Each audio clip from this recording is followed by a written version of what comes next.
das dores da alma ao amor que ilumina. E eu considero esse tema muito profundo e muito atual, principalmente, porque nós sabemos que no mundo em que vivemos, do berço ao túmulo, todos nós, sem exceção, enfrentamos dramas de alguma natureza. Todos nós.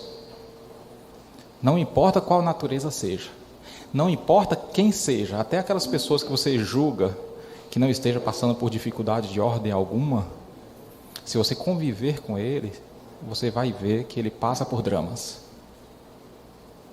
E dramas graves. Dramas invisíveis, que são justamente as dores da alma. Porque além daqueles sofrimentos visíveis, além daqueles sofrimentos aparentes, além daqueles sofrimentos do ponto de vista espiritual. Oi, melhorou? Além daqueles sofrimentos do ponto de vista espiritual, um sofrimento justificável, tem aqueles outros sofrimentos que não é tão simples de compreender, que são os sofrimentos da alma. São as melancolias injustificáveis, são os excessos de ansiedade, que culminam quase sempre em depressão e que por vezes alcança ao suicídio. Como resolver esse problema? Não importa qual seja o problema, jamais será possível de ser resolvido se nós não buscarmos a compreensão. Por isso que eu sempre insisto em nossas exposições. O primeiro passo para a conquista da paz interior chama-se compreensão. Sem compreensão, nós ficaremos apenas no campo do saber. Nós sabemos que existe a dor, mas não compreendo por que ela existe.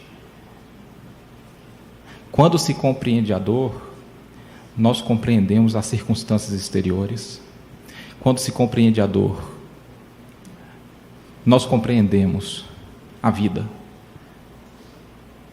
Não é possível compreender a própria sorte sem compreender a dor. Por que estou passando por determinados tipos de situação? Para a gente poder discorrer sobre o assunto, vamos começar pelo começo. Com exceção de Deus, tudo que existe, tudo que sua mente puder conceber, está submetido à lei de progresso. Absolutamente tudo está submetido à lei de progresso.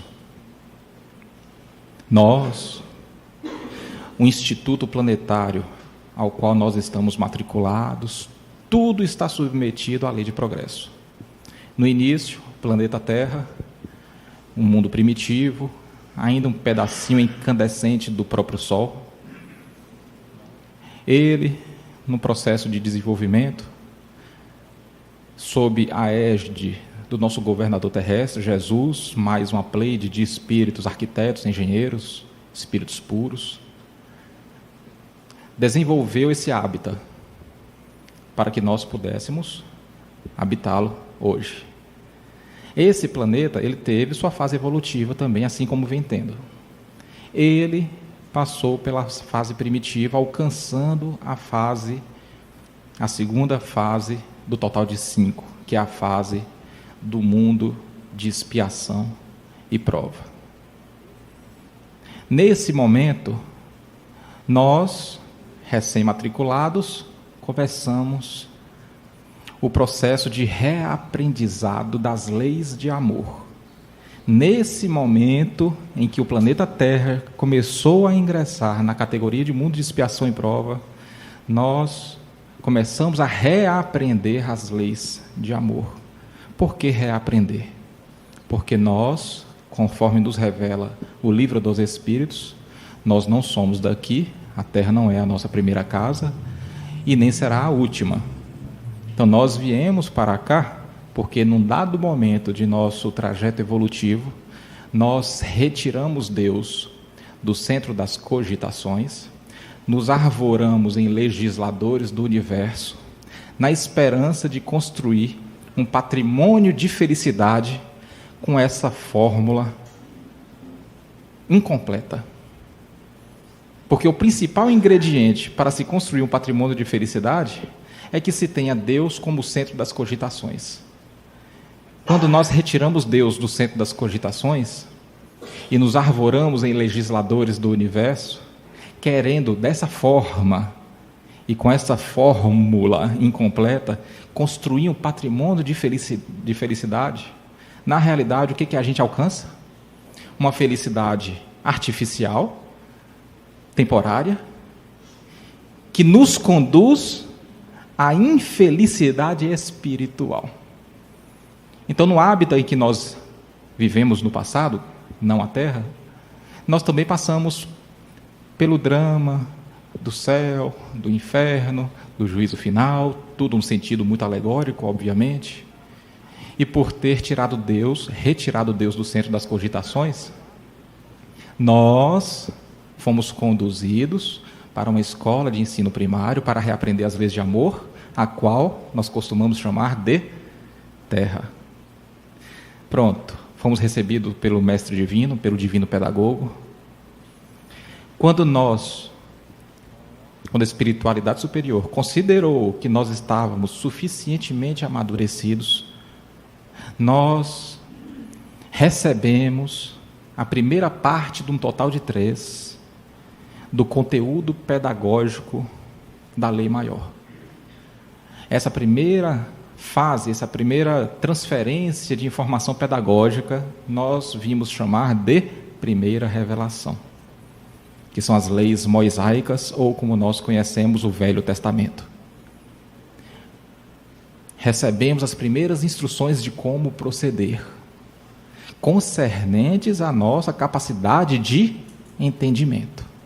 Mentes ainda muito bárbara.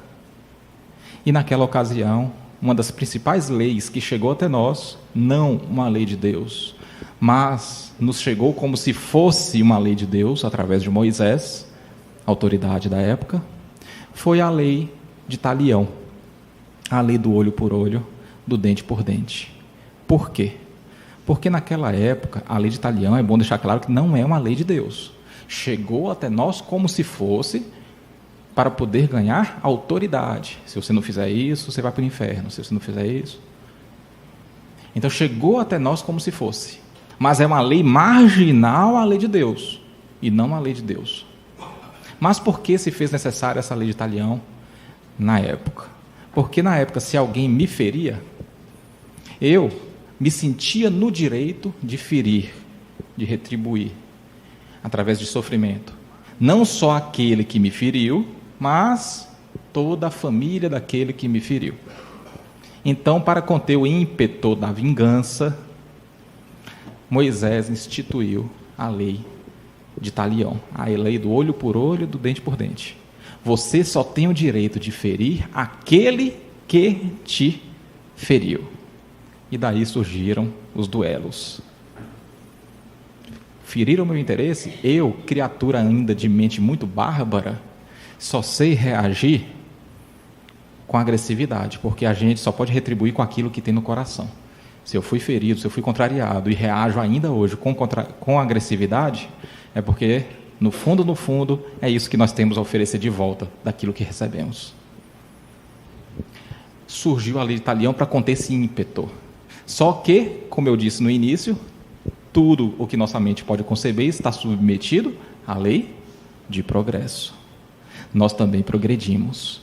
1.600 anos depois de chegar até nós o primeiro conteúdo pedagógico do total de 3, da pedagogia divina, naturalmente, a espiritualidade superior achou que nós já estávamos suficientemente preparados para receber a segunda parte do conteúdo pedagógico. Aqui vimos chamar de segunda revelação. E a segunda revelação está contida no Novo Testamento. E foi trazida por quem? Pelo próprio pedagogo, em pessoa. Ele não falou como deveríamos proceder. Ele demonstrou como deveríamos proceder. E esse ensinamento foi para nós, desde quando Deus nos criou, na qualidade de espíritos simples e ignorantes, aqueles ensinamentos do Mestre, há 2000 anos, teve um significado totalmente diferente de todos os demais ensinamentos que recebemos semelhantes no passado. Porque no Hábitat Planetário, no Instituto Planetário, que a gente fazia parte, a gente também recebeu essas instruções. Só que não tínhamos idade espiritual suficientemente amadurecida para concatenar aquelas informações, para levar a sério. Não tinha. Os interesses, os nossos interesses eram outros, completamente diferentes. Imagina eu chegar para minha filha de 3 anos e falar: tem que economizar energia, tem que trabalhar, tem que fazer isso, tem que fazer aquilo. Os interesses dela é só brincar, brincar, brincar. Os nossos interesses eram outros. Pela primeira vez no nosso trajeto evolutivo, nós adquirimos capacidade para absorver o ensinamento. Mesmo que esse ensinamento dessa natureza, tenha chegado antes. Por exemplo, Sócrates, 400 anos antes de Jesus, tentou trazer ensinamento semelhante, de cunho moral. Só que o terreno ainda estava muito infértil.